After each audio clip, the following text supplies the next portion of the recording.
Part 1. You are going to hear a conversation about renting an apartment. First, you have some time to look at questions 1 to 6.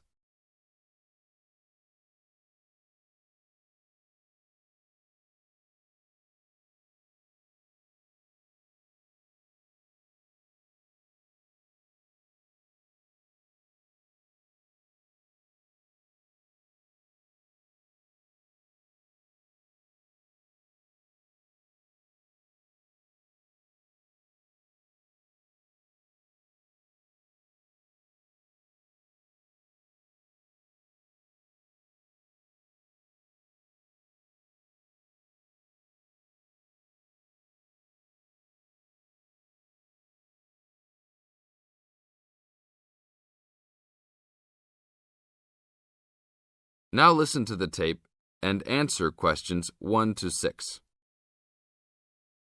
How can I help you, sir? Hi, I'm interested in renting an apartment in your building. Can you show me around inside? Sure, my pleasure. Do you know what kind of apartment you're looking for? I'm thinking of something for my best friend and I. The apartment doesn't have to be too big, just something comfortable for the two of us.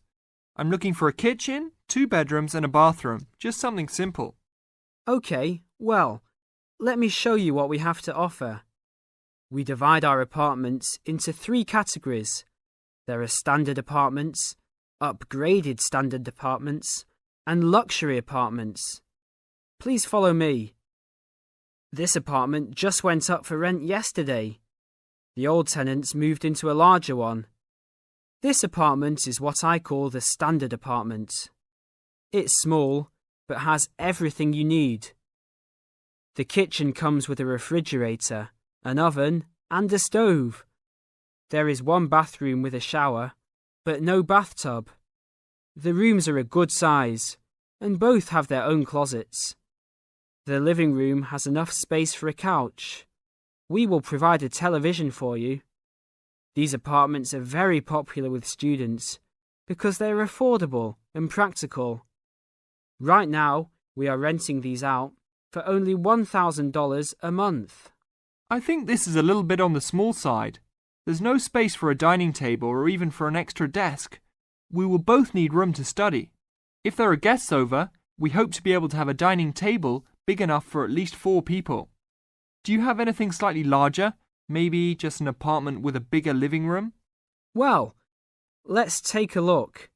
Right now, we also have an opening for a luxury apartment. This apartment is larger. It has 3 bedrooms, and all 3 are larger than the last one. And there are 2 bathrooms, and all have bathtubs. The kitchen is also larger, and come with an additional dishwasher and freezer. The living space has plenty of space for a dining room. How much is the rent on these apartments? These are more expensive, usually in the $2,500 range. Don't forget that there is an additional bedroom, so you could find another roommate to lower the cost. I think that's a little bit on the expensive side. We don't really have the time to find another roommate, so it's probably better to stick with the 2-bedroom places. Is there anything between these 2? Come with me. I can show you this apartment right now. But there are people living in it. There are no more of these kinds of apartments available at this moment. But if you decide that you like it, I can put you on the waiting list. And as soon as we have openings, you will be contacted. Sure, let's take a look. This is the upgraded standard apartment. As you can see, it's larger than the other 2-bedroom apartment. There are 2 bedrooms and 2 bathrooms, 1 in each room. The living room comes with a television, but no furniture. The kitchen is around the same size as the other smaller apartment. The basic difference is the additional bathroom and larger living room. These rent for around $1,400. Now look at questions 7 to 10.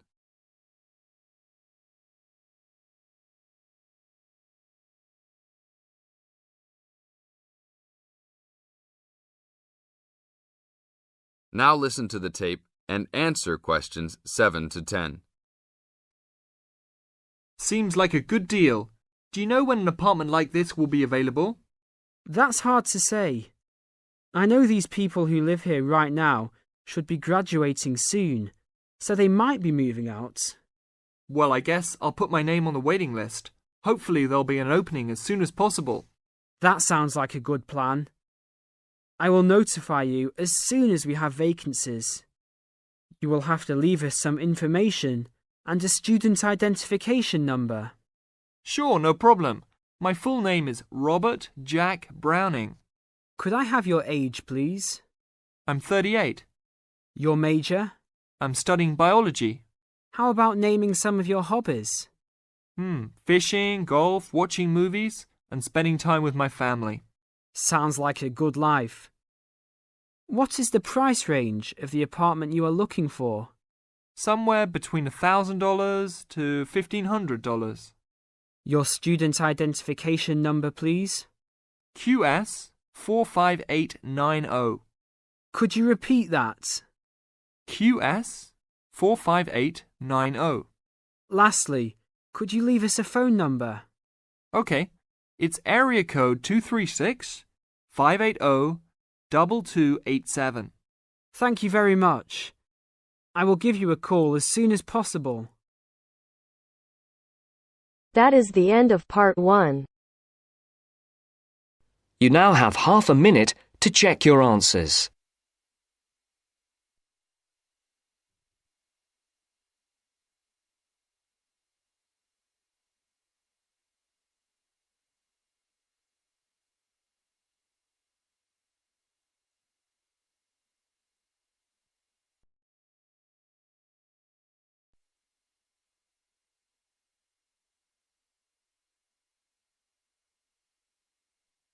Now turns to part 2.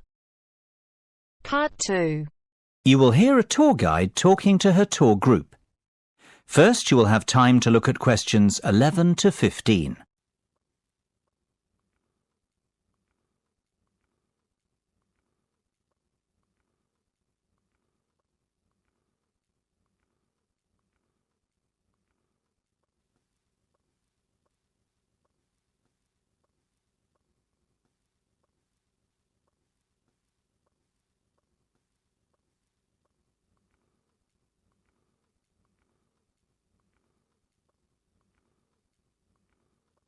Now listen carefully and answer questions 11 to 15. Well, we certainly have a busy day ahead of us, so let's get started, shall we? You'll find a map of the museum with the itinerary I've just handed out. The museum's our first port of call, so let's have a look at the map now. The door on the right of the entrance hall leads into the gift shop and ticket centre. Once we pick up our entrance tickets, I'd ask everyone to deposit their bags and coats in the cloakroom, which is located towards the back of the gift shop and ticket centre. If you want to pick up an information leaflet, you can approach the information desk situated along the right-hand side. Now, once you come back into the entrance hall, the door on the opposite side to the gift shop leads into the art gallery. There is a special exhibition on there at the moment which is not to be missed. If you continue on up the entrance hallway, that leads into the main exhibition centre. At the back left-hand side, there are some toilets. Beside the toilets, you'll find the 3D theatre. I strongly recommend that you make time for the 30-minute presentation in the theatre. It is well worth a viewing. Running along the right-hand side of the main exhibition centre is the Modern Art Studio. Here, not only can you view some of the most famous works of the 20th century, but you can also sit in on a workshop run by a local artist. So, that's the Art Museum. Before you hear the rest of the discussion, you have some time to look at questions 16 to 20.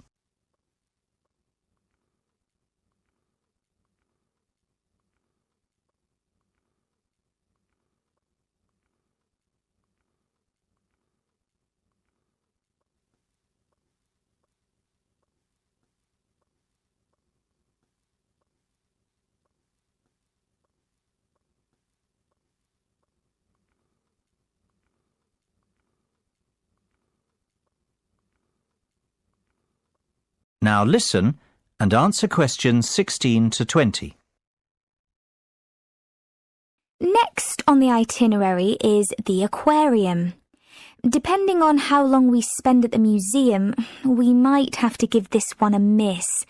It's not what I'd call a highlight of the day, but it would be a shame if we didn't get to see it, as it's en route to the Solheim Country Club, where we're booked in for lunch at 1 o'clock. Originally, we had planned to stop off at the Milltown Winery afterwards, but we've had to scrap that plan. Otherwise, we'd never get to the Zoological Gardens before closing time.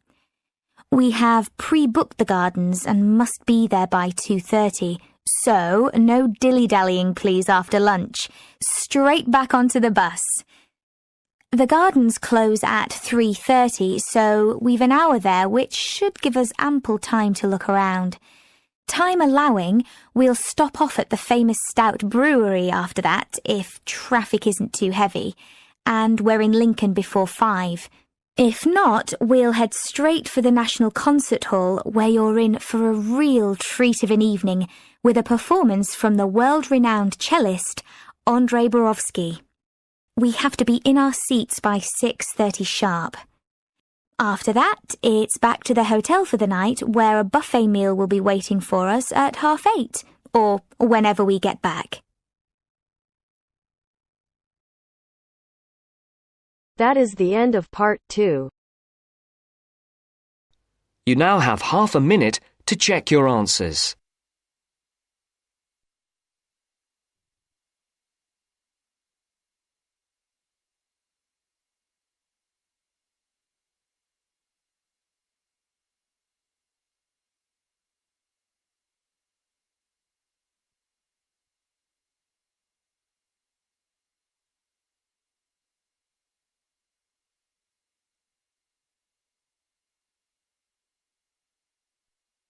Now turns to part 3. Part 3.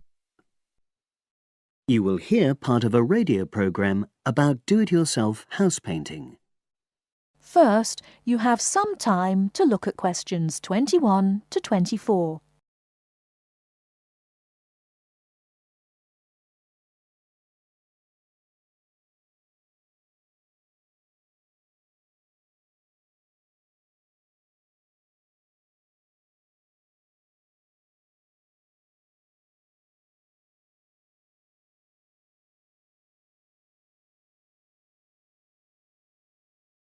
Now, listen carefully and answer questions 21 to 24. Good morning, everyone, and welcome to our weekly series on home improvements. Today's program is about do-it-yourself house painting. There's never been a better time for people who like to do their own interior house painting. Although people still lead very busy lives, thanks to the availability of various new DIY materials, you can now decorate your home in a more efficient and a more environmentally friendly way. In 2009 alone, approximately 53 million litres of the paint that was sold in the UK were left untouched. That's enough to fill 21 Olympic-sized swimming pools. It's easy to overestimate how much paint you'll need to decorate your room if you use guesswork. And if you know exactly how much paint is needed, you avoid unnecessary waste. There are automatic paint calculators available now. Most of the major paint manufacturers provide them. Look on their websites or just Google paint calculator and see what comes up. Then simply measure the circumference and height of the room in metres. Enter this into the calculator, along with the type of surface you're painting, and it will tell you how many litres of paint you'll need. But if you do end up with leftover paint, you can donate it to an organisation like Community Repaint. They will take the paint from you and redistribute it to local charities and voluntary organisations, so it goes to a good home. You can find more information about Community Repaint on communityrepaint, all one word, .org.uk.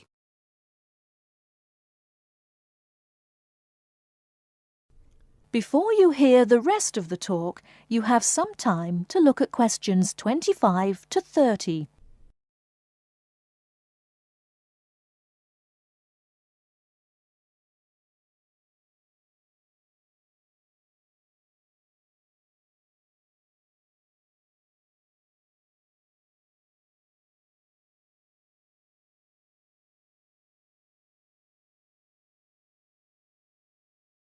Now listen and answer questions 25 to 30. Another way of avoiding paint wastage is to check you're completely happy with your colour choice before starting to paint. For example, you can get a small sample of the colour you're thinking of using, then paint a board and move it around the room, so you can see how it looks against your furnishings and in different lights. Also, it's always better to buy high-quality paints because you get what you pay for. If you buy cheap paint, you might need to apply 2 or 3 coats to achieve the same coverage that you'd get from 1 coat of a good quality paint. You could also spend a week on a job that could have been done in a day or 2. And consider the environment. Most paint manufacturers now sell water-based paints that don't contain harmful chemicals or give off harmful odours, so get one of these. You can also buy paint that's packaged in recyclable containers. There's a lot more choice than there used to be. You can only do a good job which will last if you prepare the surfaces thoroughly before painting. In fact, in many ways, if you want to do a professional-looking job, this is more important than the painting itself. If there are any cracks or patches of loose plaster, painting over them won't solve the problem. Take the plaster out and fill the holes, allowing enough time for the new plaster to dry. And you won't get a smooth finish if the walls are dusty or greasy. So washing with water isn't enough. Use a solution of decorator's soap and rinse well with warm water afterwards. When you're ready to paint, we suggest you use a medium pile roller for walls and ceilings. A lot of people tend to use short pile rollers, but these give a patchy finish, and that wastes paint and time. Similarly, long pile rollers can create a thick textured effect, which looks messy. The same goes for brushes. The stronger the bristles, the easier they are to wash and reuse. And as you've chosen a water-based paint, clean your brushes with cold water, because it's more energy efficient that way. As you're decorating, keep transferring small amounts of paint into a tray and keep topping it up when you need to. This reduces the chance of it being contaminated by dust and pieces of dirt. And finally, water-based paint doesn't have a lingering smell, so that's not an issue anymore. But it's airflow rather than heat that helps the paint dry quicker. So, to help finish the job in the quickest time, leave your doors and windows open. The faster the paint is dry and the job finished, the quicker you can start enjoying your room. In tomorrow's programme, I'll be giving some advice on... That is the end of section 2. That is the end of part 3. You now have half a minute to check your answers.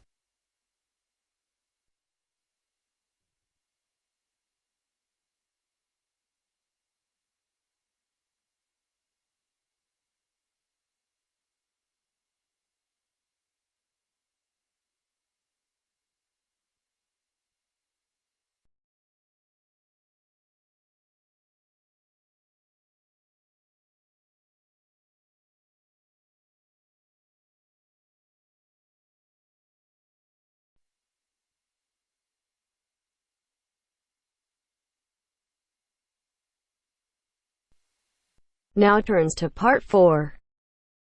Part 4. You will hear part of a talk on cat breeds. First, you have some time to look at questions 31 to 40.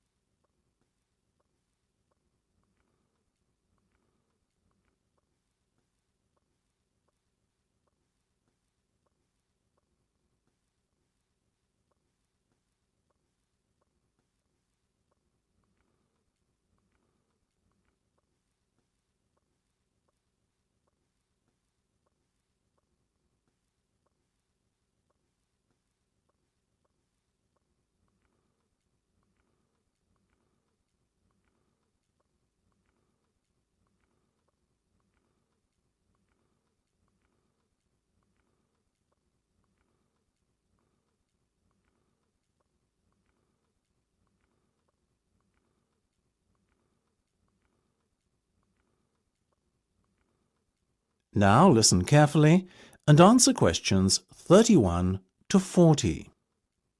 Look at her, ladies and gentlemen. Isn't she beautiful? The Abyssinian is a natural breed of cat which originated in Africa, or more specifically, what is now Ethiopia. Today it is found in much of the surrounding African continent, particularly Somalia. Its head is broad and moderately wedge-shaped, and it has relatively large pointed ears, like the specimen you can see here in front of you. It is typically a reddish colour and is known for the unusual M-shaped marking, which often appears directly above the two eyes. See here. It has a medium-length coat in a sort of ticked pattern, ticked being a term to describe when the hair gets progressively darker from root to tip. There you go, little fellow, well done. Now this gentleman, he is a male, I can assure you, is the Aegean. The Aegean is of Greek origin, as you might have guessed, and is thought to have come from the Cycladic Islands. It's considered to be the only native Greek breed of cat. It is one of the newest and therefore rarest cat breeds, but relatively plentiful throughout Greece. It is much liked for its intelligence and friendliness, and because it excels in pest control. It has a semi-long-haired coat with rich tail. The coat is typically bi- or tri-coloured, with white always present, and the other colours ranging from black to red, blue, cream, etc. These colours are just as likely to present themselves as stripes. This little guy, as you can see, has beautiful reddish-blue stripes running through a pale coat. The head is medium-sized and quite round. The ears have a wide base, rounded tips, and are covered by hairs. Now the Australian. Australians are still mainly confined to distribution in their homeland. Obviously Australia, though a number of catteries in the UK have started to breed them too. Look at those expressive eyes. The cat is a fine example of the breed, medium-sized and short-haired. Notice also the large round head. This breed is much loved for its tolerance of children, and because it is very rarely inclined to scratch. Its coat is typically spotted, or, as in the case of this little fellow, classic tabby style. Last but not least, we have the bobtail, another relatively new breed, like the Aegean and Australian. The bobtail first appeared in the 1960s in the United States, the only country in which it has a significant distribution, and is most notable for its stubby, bobbed tail, which is only something like 1/3 to 1/2 the length of a normal cat's tail. It is a very sturdy breed, with rather shaggy and dense fur. Bobtails can have any colour fur, and often have the appearance of a tabby. Unlike the other breeds we have discussed, the bobtail is not natural. It is said to be a result of the crossbreeding of a domestic tabby cat and a bobcat. Such is the careful breeding the cat has undergone that it comes in all colours, and there are also both long and short-haired versions. If I had to recommend one of these breeds to you today, I would have to vouch for the Australian. After all, As all of us here are parents, we must surely agree that our children are our first consideration when it comes to purchasing a pet. What effect the animal will have on them, how will it react, etc. These are questions we all ask ourselves, and they are even more important when the child is very young. The Australian is simply unrivalled in the temperament department and is extremely unlikely to lose its composure and take a swipe at your child. That said, it is still a very rare breed in these parts, and as with all things in the world, rare equates to very expensive. So it may be beyond the price range some of you are prepared to pay.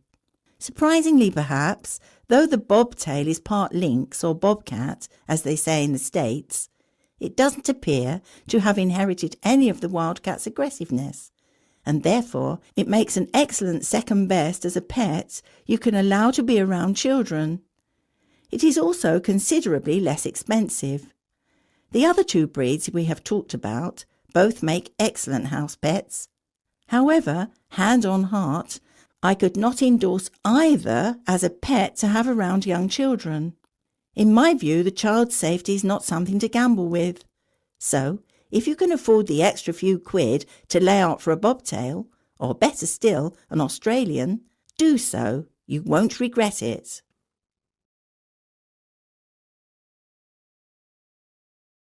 That is the end of part 4. You now have half a minute to check your answers.